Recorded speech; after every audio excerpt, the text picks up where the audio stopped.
எத்தனை பேர் ஆமைன்னு சொல்றீங்க? நிச்சயமா செய்வார். நீங்க காலையில் எந்திரிக்கும் போது ஒரு புதிய நாளை கத்தர் கொடுத்துருக்கிறார். It's a brand new day Bible சொல்லுது. புது கிருபை, புதிய நாள். நீங்க எந்திரிக்கும் போதே இன்னைக்கு யார் மூஞ்சில முடிப்பேன், யார் வருவா, கடன்காரன் தட்டிடுவானா, போற காரியம் வாய்க்காதா, வாய்க்குமா, அப்படியே நீங்க எந்திரிச்சீங்கனாலே முடிஞ்சிருச்சு. எந்திரிக்கும் போது நிச்சயம் செய்வார்.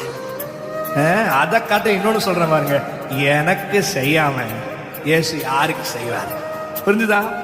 பைபிள் நிச்சயமாய் முடிவு. ஷுவர்லி, ஷுவர்லி பக்கத்துல சொல்லி நிச்சயம் முடிக்குவாரு, நிச்சயம் செய்வாரு, நிச்சயம் எனக்கு குழந்தை தருவாரு, நிச்சயம் வீட்டை கட்டி முடிப்பேன், நிச்சயம் எனக்கு அந்த லேண்டு சக்சஸ் ஆகும், நிச்சயமா அந்த கடனை நான் கட்டி முடிப்பேன், நிச்சயம் எனக்கு வெளிநாட்டுக்கான விசா வரும், நிச்சயம் நான் வெளியே போவேன், நிச்சயம் மேன்மையை கர்த்தர் எனக்கு கொடுப்பார், நிச்சயம் நிச்சயம் நிச்சயம். எத்தனை பேர்